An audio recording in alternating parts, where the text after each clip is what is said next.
It's time for another episode of the Rebel Radio Podcast. This is Mark. This is Matt.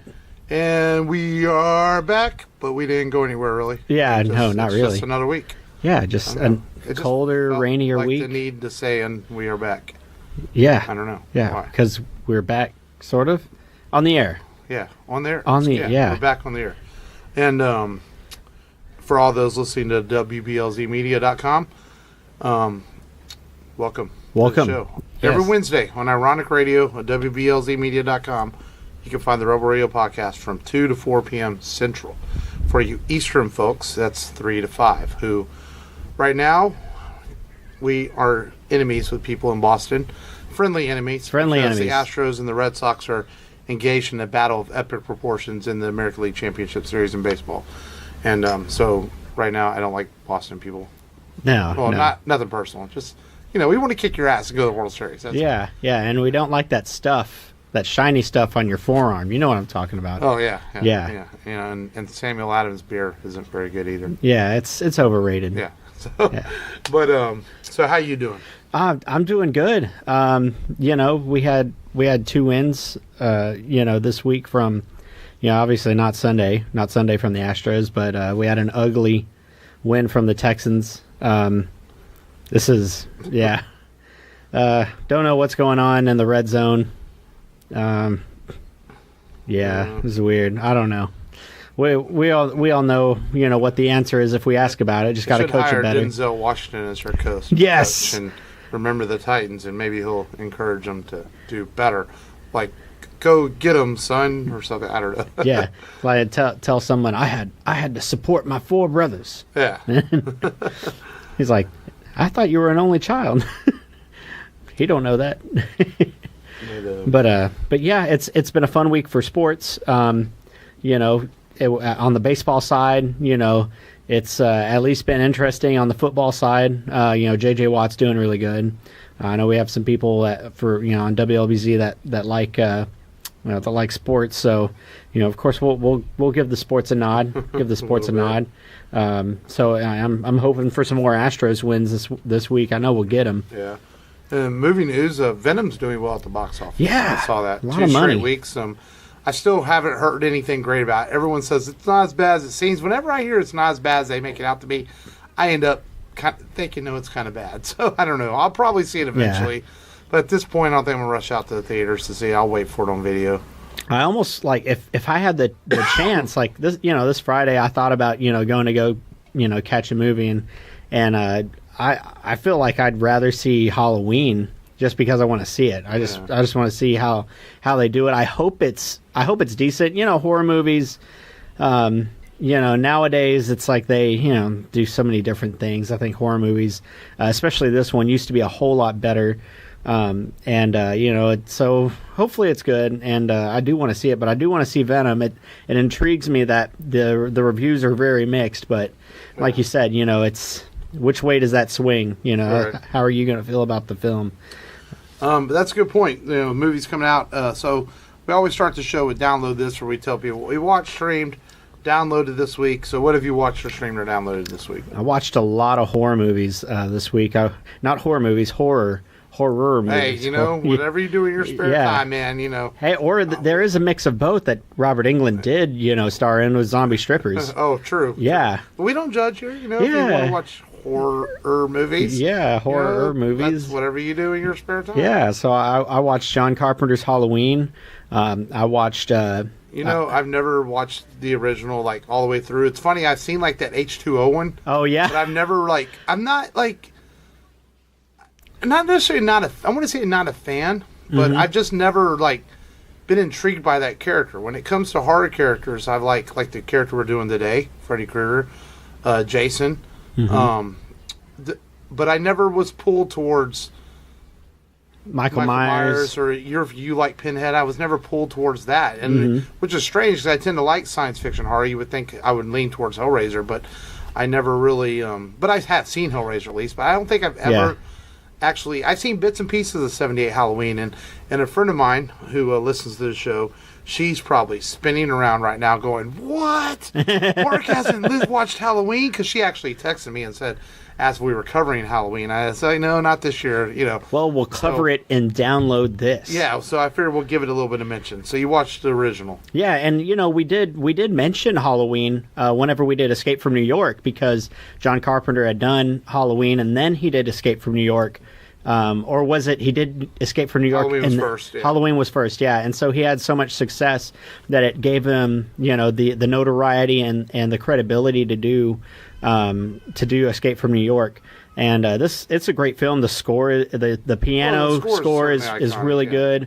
The beginning, I always remember it as a kid because I'm like, oh, well, boobs, It's right. The little kid puts on the clown mask, and I guess his older sister just got done, doing it with her boyfriend, and she's still topless, fixing her makeup in the mirror, and she just gets stabbed to death. And I'm watching it. And my wife is like, oh, so you like bloody boobs, huh? Is that what gets you on? And I was like, if I wanted to watch bloody boobs, I'd turn on 13 Ghosts. And she's like, oh, you went there, huh? I was like, those are some epic bloody boobs and 13 Ghosts, let me tell you. In fact, the guy accidentally gets cut in half sideways because he's staring at him. He's like, nice tits. And then those glass doors close on him in 13 Ghosts. He just gets sliced, and one half slides down the one side like a friggin' pickle stuck to a glass. And then the other side goes down, and he's just like, ugh. But yeah, there's a lot of you see him early on. It's not like the film we're about to talk about. You see Michael, the lower from the neck down a lot. And it's weird how he gets out of the mental facility. That part's kind of, they don't do a whole lot of continuity with that. Right. It's just they show up, there's medical patients everywhere, and then he steals a minivan, and then just rides around town stalking these girls, kills the best friend, and then of course they're on the run for their life at the end. Right. But if you haven't seen 1978 Halloween, I highly encourage it. There's definitely plenty of nights in October for you to knock it out, and it's really fun to watch. I also decided I was going to watch Nightmare on Elm Street 2, Freddy's Revenge. Not as good as this film. Dream Warriors, which is arguably, it's definitely top one or two. Dream Warriors is the guilty pleasure of the Nightmare movies, I think. It really is. That's whenever the graphics are really good. There's some awesome boobs in that one, too. They're not bloody, though. It's really weird. She sucks the tongue out of the death kid and then just, like, tongue ties him to the bed. And then, of course, number 4 is the continuation, and our new heroine is killed off in that one. Freddy 5, I tried to watch a little bit of it. That's the Dream Child. That one's like just really, really bad. Yeah. And it's it's past Freddy's prime. I really wanted to watch New Nightmare again. Don't forget Freddy's Dead. Freddy's Dead, which is I actually saw Freddy's Dead in theaters, and it was kind of quirky fun. It's quirky fun. He's still Freddy, and he still has that campiness that you like in Freddy. But it's definitely way better than the Dream Child. And I think a month ago I watched Freddy vs. Jason. And that one was okay. We wanted to see that matchup. Everyone always talk. I think at the time, for some reason, we were always talking about Freddy versus Jason, and we finally got it out, and it was okay. I think it was a lot of hype going in to see that movie. And it's kind of mid-pack of the Freddy movies, if I had to put it in there, just right in the middle somewhere. But yeah, that's kind of what I watch. A bunch of Freddy movies, John Carpenter's Halloween. Definitely good films to go catch if you have the time this Halloween. Yeah, I didn't watch as much this week. A lot of baseball with the Astros on, and I do remember we did watch. The boys wanted to watch Captain America: Civil War, so I remember watching that this week, and that's probably all I really watched this week. I sat down and watched some of that with them, and it's still up there in top 5 or 6 Marvel movies so far that they've done. It's really good. I there's things I pick up. You go back, you watch a movie, and there's always things you notice later on that you didn't necessarily notice before, and just the overall emotional impact of the end battle between Steve and Tony is really does come across much better than I really originally remember it. Mm-hmm. And having had a lot happen since then with Infinity War and everything else, you realize that moment now, if you go back and watch Civil War, when Tony and Steve do see each other face to face, it's going to be quite a moment in Avengers 4. You know, because we know it's happening. You know that they'll eventually come face to face and have their reunion, or do they? Or do they? I mean, maybe Steve doesn't make it, and Tony has that regret too that he was never able to, you know. I think it could go either way, or you know, I feel like vice versa. Yeah, or vice versa. You know, yeah, that's a fair point. Hopefully, they do see each other. But yeah, but so I watched that. I kind of slacked. I did though. It's not quite a download this, but I did go by the comic book store on Saturday. They had a Walking Dead day. Oh, nice. Similar to the Batman day they did a few weeks ago, and this was just celebrating 15 years of the Walking Dead comic, and they gave away a free comic, which was just a collection of the previous free comics they had done on like Free Comic Book Day. Mm-hmm. And they had these buttons that are here on the table, and this bandana is kind of cool. I'll have to put a picture on our Instagram of this. You know, it's cool. It's like a zombie bandana. And they had grab bags, which were the real popular issues of the series, like issue 1, the first appearance of Michonne, first appearance of the Governor. And they had multiple covers inside them. You got just a standard cover Virgin, which means no logo. Then they had a sketch cover and a sketch Virgin.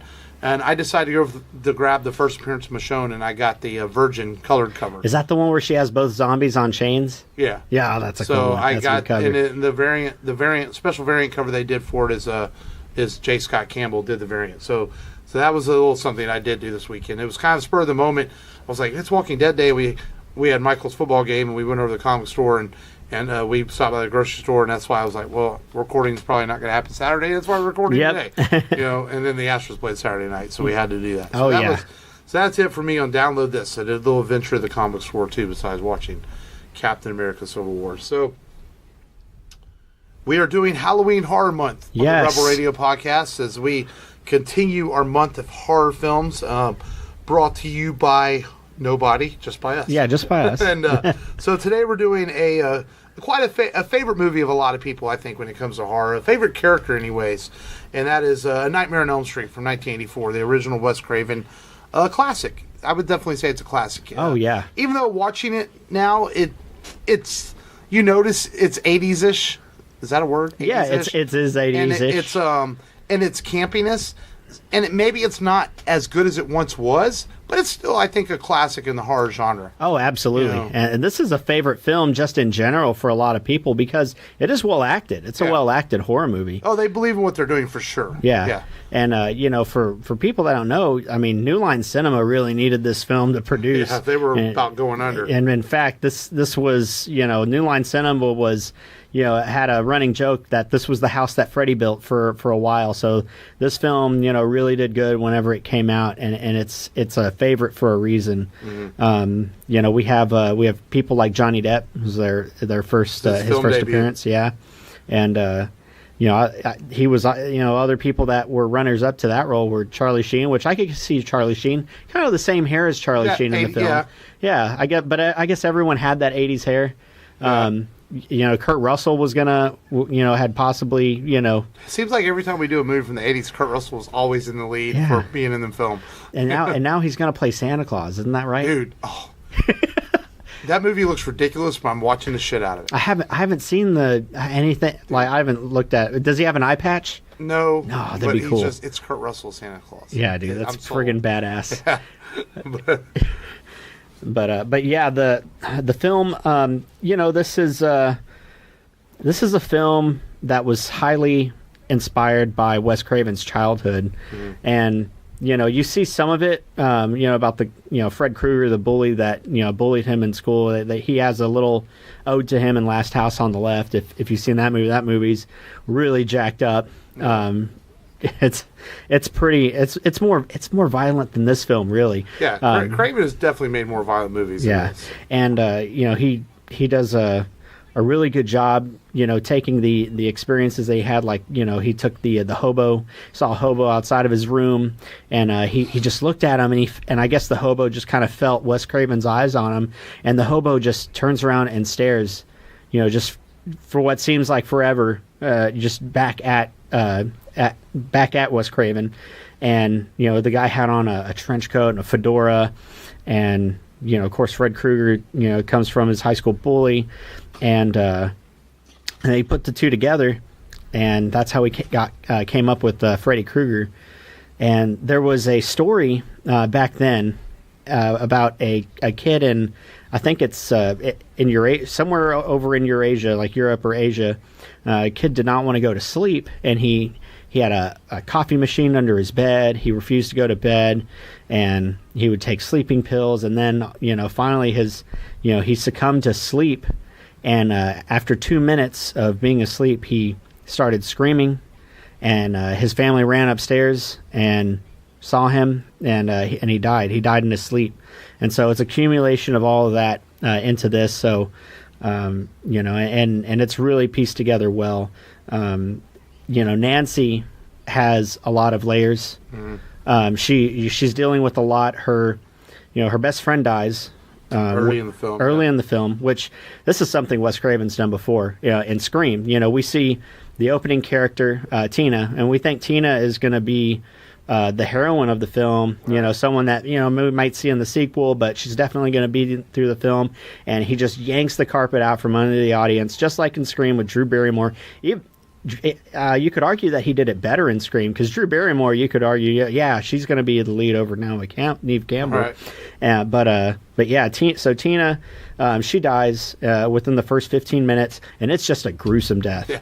I mean, she's cut through her chest, drug on the wall, thrown into the ground, and it was all done with a rotating set that they built to move the room around on a hydraulic, and instead of using standard wire work to wire her from the ceiling, they used a room that could move, and they shot the camera at different angles to make it look like she was on the ceiling. Yeah, and so her boyfriend has to run out of there. He goes through the window. They open the door. There's blood everywhere. The cops come, which her father's played by John Saxon, who was really big, and we've done a movie on him. Earlier he was in Enter the Dragon, and he, Tina's parents. Another layer to Tina. Her parents are just not the best parents. Her mom's a drunk. Her dad buries himself in its work, and you almost think that maybe there was another child before Nancy. Right. That. And that's why they divorced, that, maybe she was a victim of Fred Krueger's. Right. We mean Nancy's parents. She said Tina's parents. But yeah, Nancy's parents, yeah.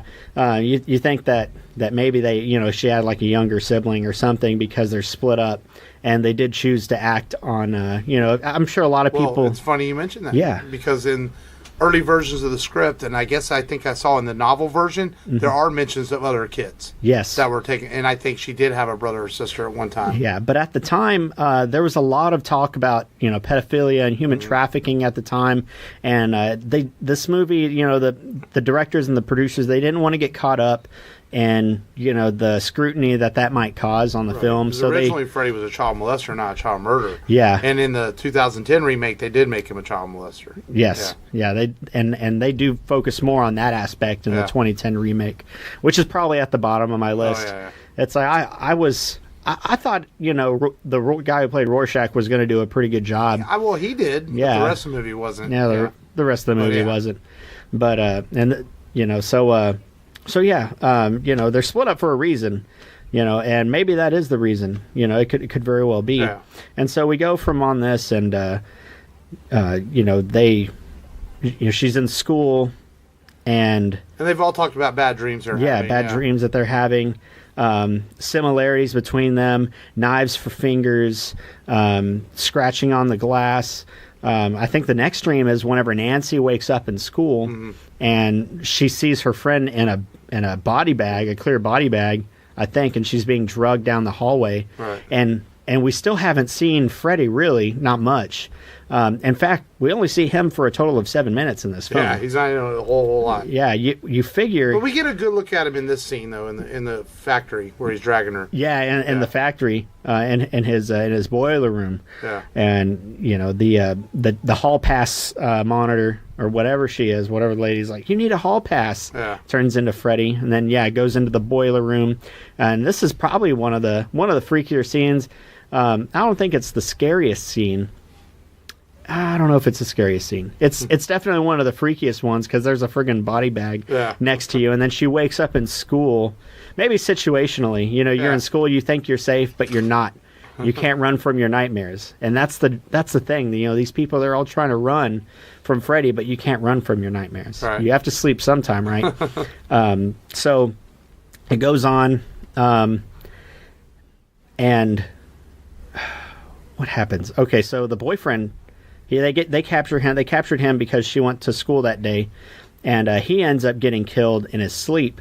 And this is a running thing that Freddy usually does in films, is he makes it look like these people killed themselves, right, instead of, you know, Freddy killed them. I mean, you know, in Dream Warriors, you know, the blonde-haired female lead in that film comes to, I think her name's Kristen.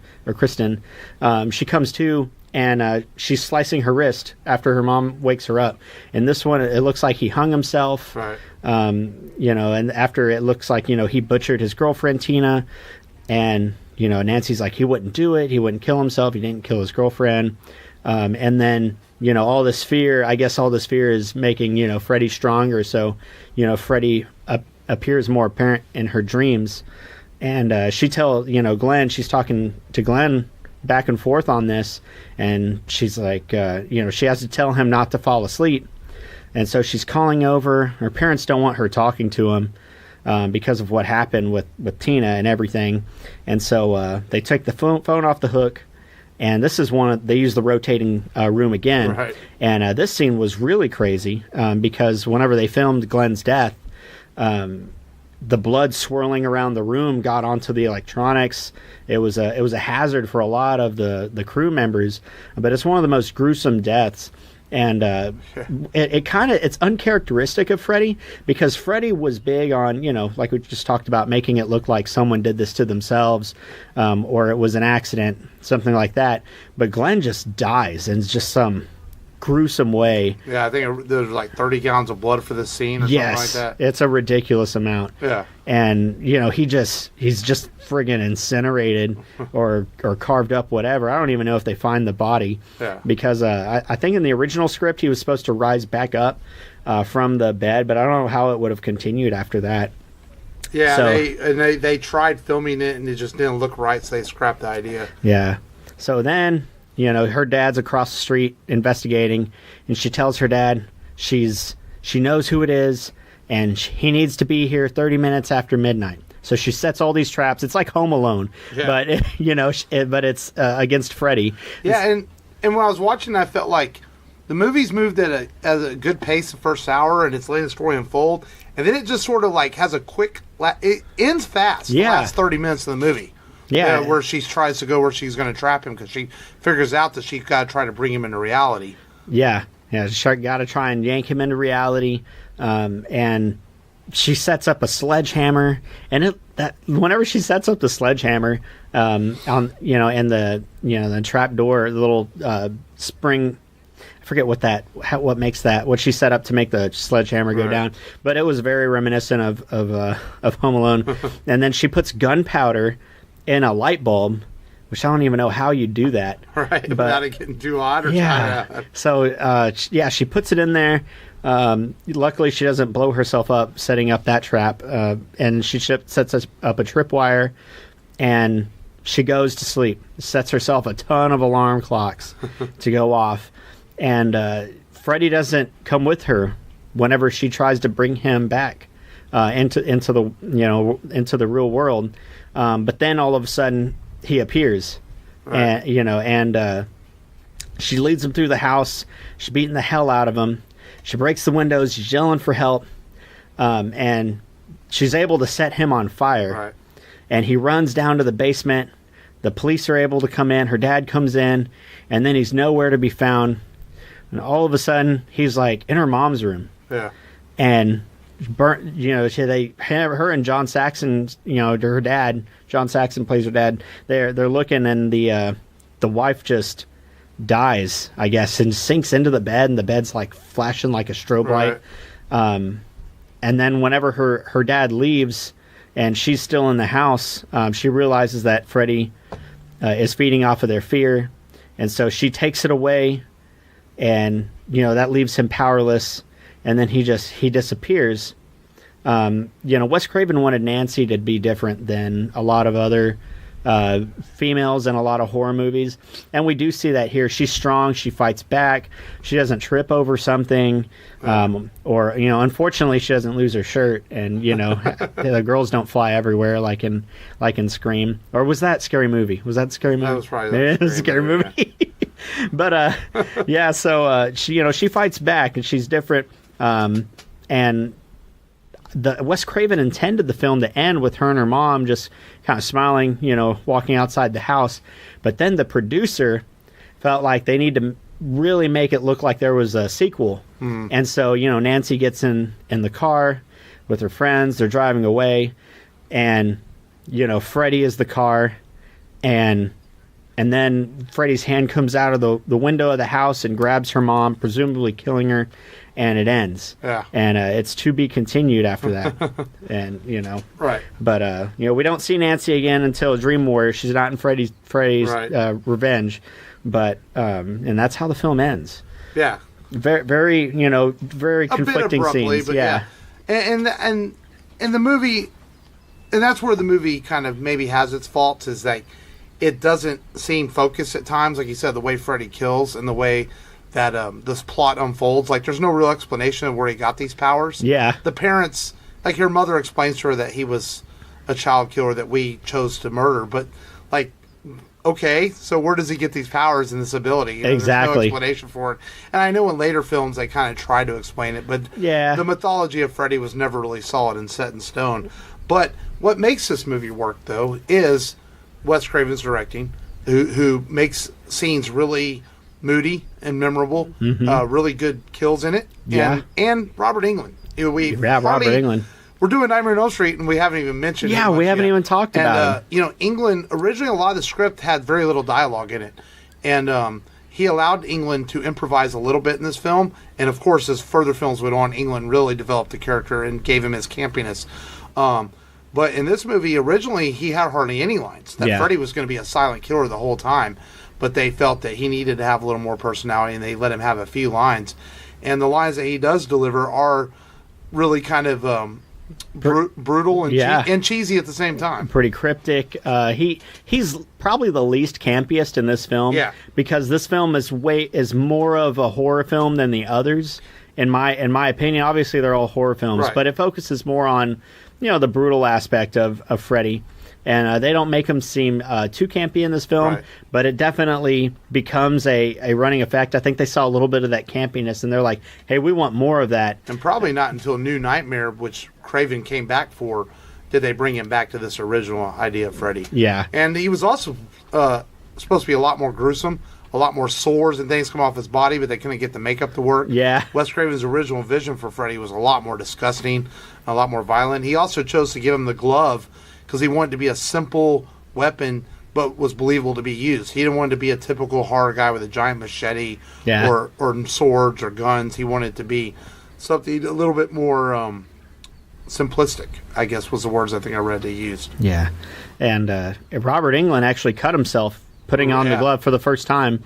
But I guess anyone probably would. And you're like, hey, I wouldn't. He probably didn't expect them to be sharpened. No, and the scene at the beginning is actually not Robert Englund. That's the guy who made the glove, because he was the only one who knew how to put it together. So he shot his hands putting the glove on at the beginning of the movie. That's funny. I didn't realize that. Oh man, but yeah, it took 3 hours to do that makeup. So they're probably like, hey, let's cut some of these costume ideas. It's already taken 3 hours to get this guy ready. Yeah. I don't see how they made this film in just a month. Shot in 30 days. Yeah. I saw that and I was like, man, that's pretty considering pretty the special fast. effects shots and everything else, because like they use fishing poles for the elongated arms with tubes on them to make Freddy's arms, and I guess they walked behind Robert Englund or something, or on the side of him to make it look. And I remember when I was a kid, like that scene was really kind of scary when I was little, and now I watch them like, this is kind of cheesy. Yeah. the elongated arms. That's kind of like the after Dream Warriors, it was the Dream Master. Dream Master, and that one, the stretching head, is that one? That was a stretching head, and then they make the girl have a nightmare where she's turning into a cockroach. I don't know if you remember the cockroach arms. Oh yeah. And I wonder if they used the same effect for those cockroach arms in Freddy 5. They used in this one where Freddy's on the phone. Yeah, it was like a prosthetic they used with a tongue, and Heather Langenkamp actually wanted to keep it, which Wes Craven thought that was really weird. You know, he was like, okay, weird. You know, and she does really like this performance of hers. It's one of her favorite performances, and she still does con. She was at Conpalooza a couple of years ago, covering con because she's accepted over the years as was her iconic role she did. Yeah. She came back, you know, for arguably the second best film in the franchise, and she came back for New Nightmare. And she came back for She came back for New Nightmare too, and she dropped the name of a dream drug that suppresses dreams and dream warriors, and it's actually a running theme that occurs in the later films as well. Well, they alluded to it in this one. She says, "Can you just give me something that keeps me from dreaming or something?" Yeah. Whenever she's in the hospital. And her dreams are being evaluated. That's Wes Craven's ex-wife that is playing the nurse. The little girl, I forgot to mention the little girl that's playing jump rope, hopscotch, whatever, out front. The two people that own the house that let Wes Craven borrow it and New Line Cinema borrow it for the film, that's their daughter. So their little girl got to star in the film. That was probably part of the perks. Like, hey, we got to save money. Hey, let your kid have a role in this film. Yeah, and that's where we get the nursery rhyme at the beginning. The 1-2, Freddy's coming for you, which I remember being in school and kids would say that all the time to try to scare other kids. Oh yeah, that was quite a playground funny thing. Yes, especially at that time. Yeah, 80s, early 90s, because I believe these the Nightmare on Elm Street films, they went into, 95, 94? I think they stretched into there. Well, Jason vs. Freddy was late 90s, early 2000s, so yeah. I think it was 2003, yeah. So, yeah, man, this was definitely a nursery rhyme that stuck around forever because on Channel 4, they showed Paramount and New Line Cinema movies all the time. I forget which channel that actually was. I just know it as Channel 4, and it would just always have horror movies on there, Hell House, Dead House, all kinds of Poltergeist. It would always show up. What's funny is the words Elm Street are never even said in this movie. Oh, I didn't know. I didn't realize that. It's never even mentioned. It's mentioned in I believe the novels and things like that came out, but in the actual movie they never say the word Elm Street. That's interesting. Which was based on a street in Illinois that Wes Craven knew about. That's where he got the idea. And so he said he put a lot of this together from his life experiences and things that he went through, and he developed his character. As far as a character, where do you think Freddy stands in the icons of horror over the years? Oh, you could argue that he's the best horror icon. I mean, he's sinister, he's campy, he's got this odd sense of humor, he's got a personality. He definitely has one. I think that's a good point. Jason, there's hardcore Friday the 13th fans who might argue that Jason is the most iconic, or Michael Myers is the most iconic. But there's something about Freddy that, in a creepy way, I won't say you relate to him because that would be weird, but you would, you have more of a sense of who he is because he talks. Yeah, that's probably a good way, because you don't get anything from Jason. You get from Michael Myers. From what I know about Michael Myers, you get from what the other characters tell you. Yeah, that he was in a safe place and things like that. Jason, you do get a little bit from what his mother tells him in the first one, and because his mother was the killer in the first one. Of course. So, but you never get words from those characters directly. Not that Freddy's telling us who he is or what he's about. You still get this sense of knowing who he is through his campy dialogue and his cheesiness, and I think that's what makes him very iconic. Yeah, and Pinhead, it looked like they were going a really good route in Hellraiser 2. They made it to where they revealed that all of these people that became the I forget the exact terminology they used to label Pinhead and the other people. I know there's Cenobites. Cenobites. So all the Cenobites, they used to be people. They had lives. Pinhead used to be a sergeant. He was in the military. Right. And in Hellraiser 2, whenever they're fighting, and I think Nancy is the name of the character in Hellraiser as well. And they're fighting to protect her so she can exit the realm, exit the box, the ultimate bridge between pleasure and pain. And she's leaving. The doctor that her ex-stepmom created in the film, it turns the Cenobites back to normal. And, you kind of get a sense of, these guys, they used to be something, and then they kind of become heroes at the end. But then in 3, it's weird because he just unleashes hell and he becomes a demon again. Now all of a sudden he's a demon again that doesn't, want anything other than death. And then that just keeps continuing through the other films. And then he's just like, they just drag that character down every single film that they made. Oh yeah, those went downhill. Not that Freddy didn't go downhill much more, but I think Freddy though also accepted what it was throughout his films. They realized it was campy, and Nightmare on Elm Street's movies were a little excuse me, a little cheesy, but a little fun as well. But yet they kept that horror aspect where, from what I know about the Hellraiser films, that they got really bad and really dumb. Really bad. And at least Freddy was able to stay in theaters where Hellraiser started going direct to DVD. Oh, yeah. Yeah, the first 3 Hellraiser films are good. But, the fourth, the fifth, like you said, they started going straight to DVD. And you only go straight to DVD for a reason. I mean, I'm sorry, Rob Schneider, but there's a reason that, and the Animal and The Hot Chick and films like that just went straight to DVD. Wow. Only on Rebel Radio Podcast can we get Rob Schneider in a movie with Freddy Krueger. Yes. While we're on the same episode. While we're on the same episode. But I would agree. I think Freddy is, I might put him at number 1 as far as iconic slashers. Maybe not movie monsters. I don't know if I'd put him number 1 because when it comes to movie monsters, it's hard to put anyone above Dracula as far as a movie monster, or even Godzilla for that possibility. But as far as slashers go, I think Freddy Krueger is easily, I would put him above Michael Myers and Jason Voorhees. Yeah. Because those are your top 3. Yeah, easily.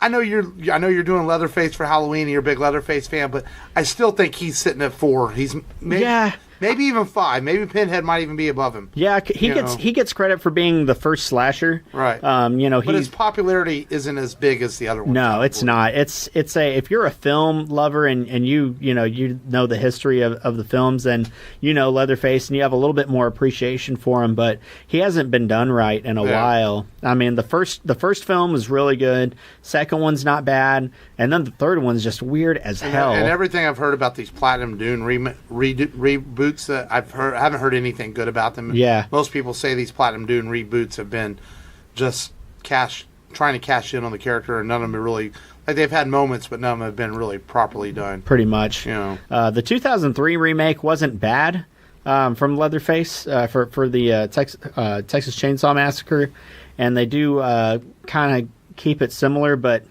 it's still kind of just turns into. Is that the one with Jessica Biel? That's the one with Jessica Biel. I did see that one. Yeah.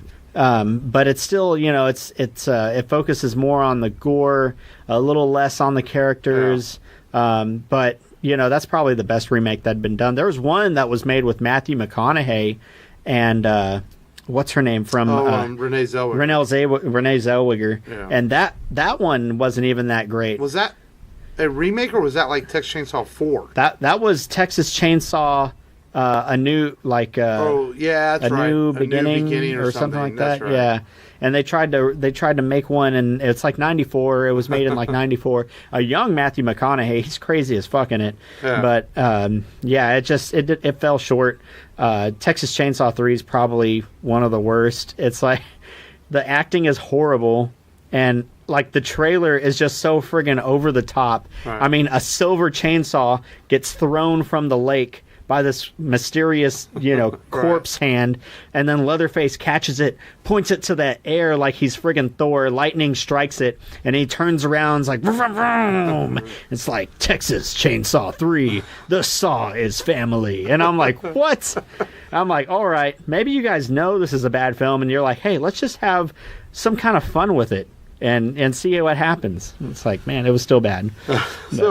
So as far as Freddy Krueger goes, do you think he'll be back? I know they tried with the 2010 remake with Jackie Earle Haley as Freddy, and he was arguably the best part of the movie. The rest of the movie wasn't that good. Yeah. I think the character is so iconic that I think Michael Myers, who's coming out this weekend, if he can make a comeback. We're still getting Hellraiser movies, even though they're mostly directed DVD. Mm-hmm. There's another Friday the 13th remake in the works. I think he will be back. I think so. And I would love to see one that's really, not necessarily, it doesn't have to be necessarily scary, but just a really solid Freddy Krueger story, and done properly with some good kills in it and some good horror aspects. But I think that's one thing of these reboots. They try so hard to scare the kids nowadays, and they forget to focus on, and they also try to have a lot of gore. Yeah. And forget to focus on story. And I think of all the horror icons, other than maybe Michael Myers, that Freddy lends himself to having a really good story told behind him. Yeah. And hopefully we get that one day, a proper reboot. I will give an honorable mention to Ghostface.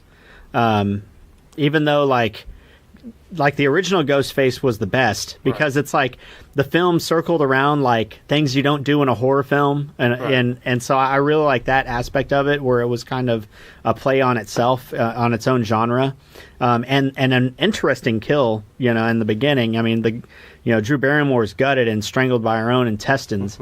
It was a new look of horror that we really hadn't seen. The Fonz is the principal. I never saw the fourth one when they tried to bring it back. It wasn't. I actually liked it. It wasn't bad for a fourth one. I think after one, the rest are solid. Two's okay, and the second one, I want to say that it's someone who used to date her mom.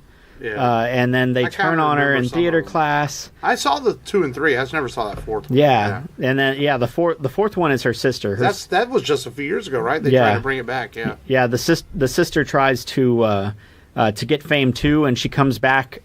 Sydney comes back to town on the anniversary of her mom's death, and her sister is Ghostface, and that's the twist. It's like, because she wants everyone else to die, and she wants to be the survivor. She wants the spotlight. She's tired of her sister, being the one that they always talk about. Yeah. So see, there you go. See, my friend Naomi, who called us, who texted me, asked me how we knew Halloween. We hit a little bit of Halloween, a little bit of Hellraiser, a little bit of Scream, and lots of Nightmare on Elm Street, all in one episode. And Rob Schneider. And some Leatherface. So we're bringing the horror for Halloween Horrors Month. Heck yeah! This was a packed episode, man. Yeah, and we're not done. We have 2 more Halloween movies to go before the month is over. So any last thoughts on Nightmare on Elm Street before we move on to today's news briefs and things? No, it was a fun film to watch. I'm probably going to watch New Nightmare. So Naomi, I think we're friends on Facebook too. I think I know who you are. Reach out to the show. Post something on our page. Don't do direct message. Put it on the page so other people, if they have any ideas too. If you want us to watch something and kind of include a mini segment in our Download This, go ahead and shoot us something. We'll watch it. Give us something a goal to shoot for, and we'll make it, a little bit more packed of an episode. Yeah. But overall, I think Nightmare on Elm Street holds up pretty well for 30 years later. Absolutely. It's still a fun little horror flick, and it's not scary anymore, and now you just kind of like laugh at parts of it, but it's very enjoyable. I also like the fact that it's only an hour and a half. It's easy to sit down, watch it, and enjoy it, and not it doesn't take up a lot of time. No, it doesn't. As much as I love epic movies, nowadays if I want to sit down and watch like Infinity War, it's like, man, I gotta have 3 hours to watch that. Yeah, sometimes it's nice to watch these older movies that are an hour and a half. But Nightmare on Elm Street, a good horror movie that still holds up well today, and a fun one to talk about on our Halloween horrors. So we've got a few news briefs to talk about here, and if I can read my own handwriting. Oh yeah, big news. James Gunn, man, he Marvel, Disney Marvel, of course, fired him for the accusations, or not accusations. He wasn't accused of anything. Bad tweets. Yeah, bad apologies tweets. There. So you know what? let's do the best thing. Hey, Warner Brothers called him up. Hey, man, what are you doing? Nothing. Marvel fired my ass. You want to come work for us? Sure. Looks like he's going to write and possibly direct Suicide Squad too. And this is nothing but great news. No, this is awesome for DC. I thought Suicide Squad wasn't that good. I thought it was pretty weak. I hated Jared Leto as the Joker. Yeah. As we talked about on an episode a couple years ago when the movie came out. So this is good news for DC because they're, as we've talked many times on the show, they're not so far off from having their universe saved. But I do also think they need to focus on some individual films before bringing all these characters together. And James Gunn coming in, able to write characters like Deadshot and Harley Quinn and these kind of quirky characters. He did it with he took Guardians of the Galaxy, a relatively unknown group of characters, and made it a highly successful couple of films. So there is no reason to believe that he can't strike lightning twice with Suicide Squad. This is Marvel's version of Guardians of the Galaxy. You know, bad guys turn good. Yeah. Well, I don't know if I'd go that far because they're more bad guys that are forced to do things by the government. Yeah, that's true. But it's right up his alley as far as the type of characters. Yeah, and I think I think his writing and and if he does direct, I think this could be the film that, you know, really just changes DC's tone and possibly. It's still hard to get. The problem with DC is they have arguably 6 or 7 major characters. Yeah. Between Batman, Superman, Wonder Woman, The Flash, Green Lantern, and is it that they just don't, you know, maybe know how to use them with the directors? Well, and that's the thing. They don't. Their secondary characters aren't always the strongest. Where Marvel has found this way to make secondary characters be very successful. And so I think that's what DC's maybe going to attempt to do that with Suicide Squad. Okay. I don't know if I'd go as far as saying it's going to jumpstart the universe back into where they need it to be, because I still think for the universe to work, you need a really solid Batman or Superman film. You already got one with Wonder Woman. Yeah. Or you need a solid Justice League film to make it work. So secondary characters like Suicide Squad, I don't think are really going to make your universe perfect, but they aren't going to hurt. It's not going to hurt to have a really good film either. Yeah, it wouldn't hurt. And possibly with a sequel, make it not all about the bad guys. Man, I know Batman appeared in the first Suicide Squad, but maybe bring him in this a little bit more this time, possibly, you know, and see how that works. And whoever's playing Batman. I guess the rumor is now Affleck is still going to play Batman, so who knows? We'll see. But I think Warner Brothers is really smart on doing this, and I think you pay James Gunn whatever he wants, you bring him in, you do it, you make it happen. Yep. And see where it goes from there. Yeah, and I think he will. I think he will do a really good job. Is this the beginning of a trend? It's like, you know, they got Joss Whedon over there doing Birds of Prey.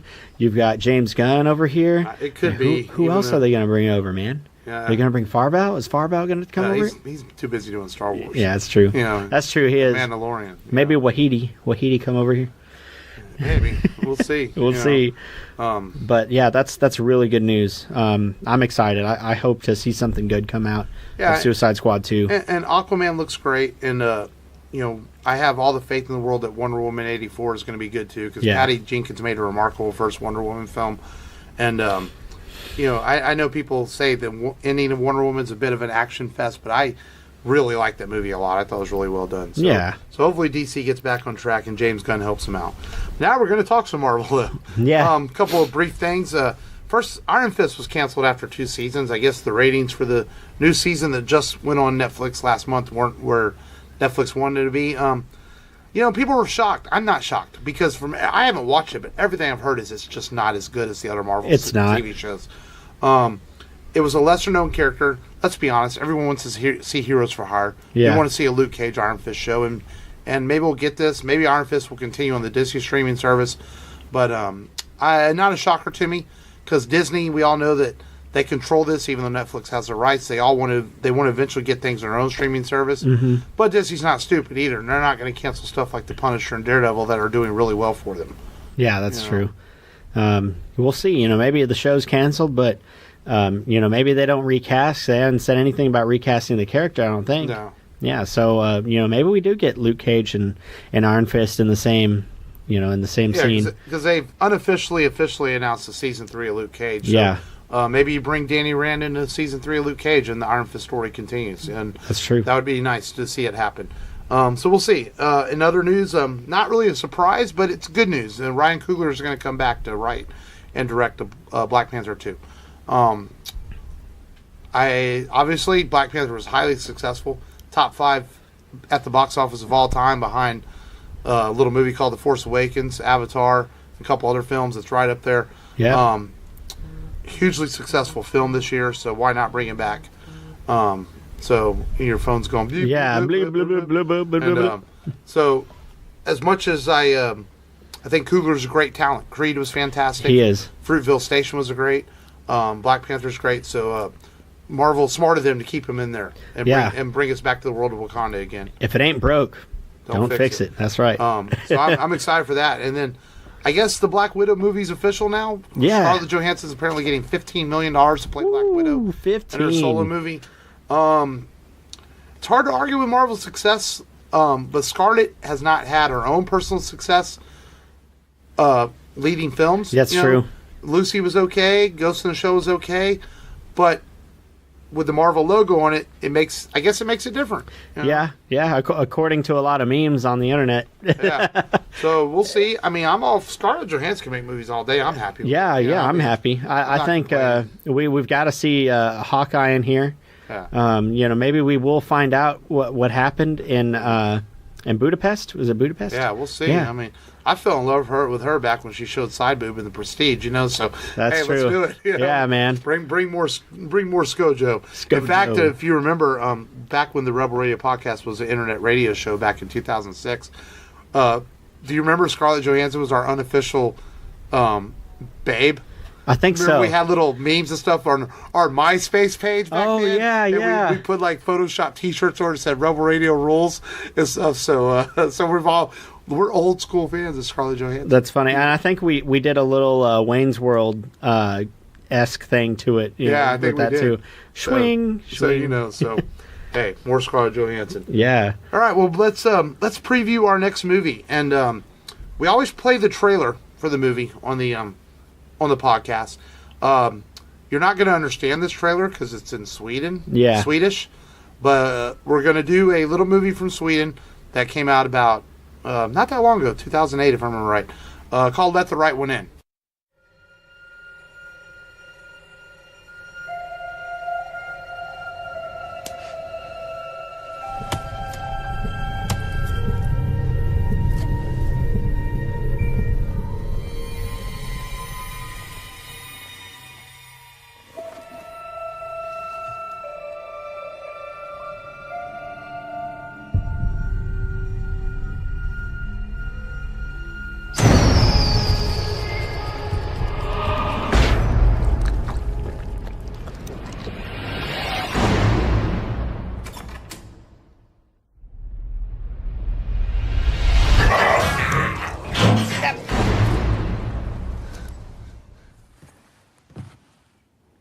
Är du vampyr? Hade du tyckt om mig ändå?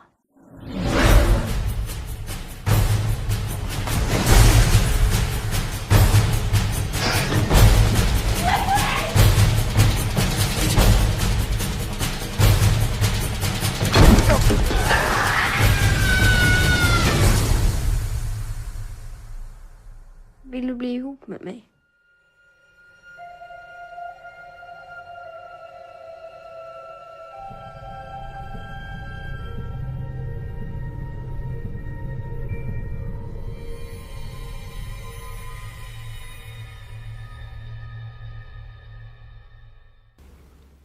And this is a really, really good vampire movie. Possibly one of my top 2 or 3 vampire movies I've ever watched. Have you seen the original Swedish version? I have only seen Let the Right One In. Let Me In.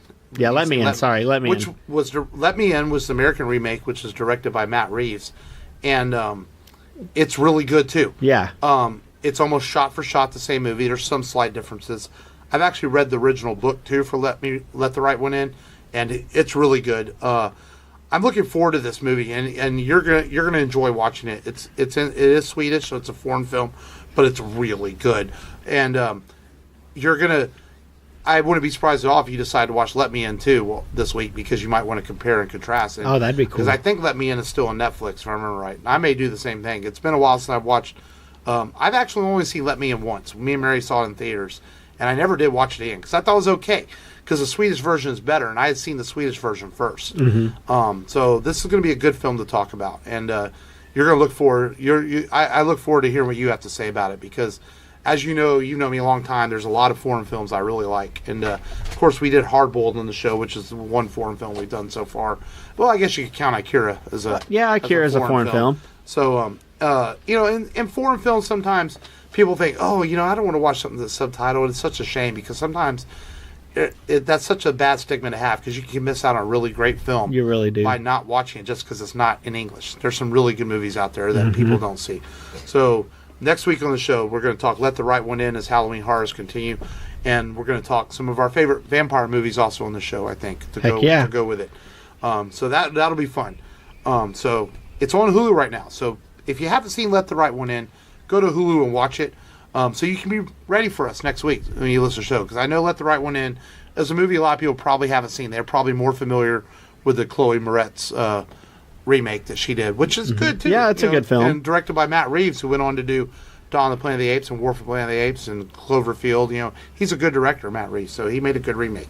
So that's next week on the Rebel Radio podcast. Do you have any final thoughts before we get out here? Did you talk to Arnold, man? Yeah, he's working on it. All right, go to our YouTube channel. We should have Arnold, Comics with Arnold, a new episode soon. I know soon. He's busy filming Terminator, and he's got to get off the ground and do us a new episode. Yeah. I try not to make him too mad, asking him, too much.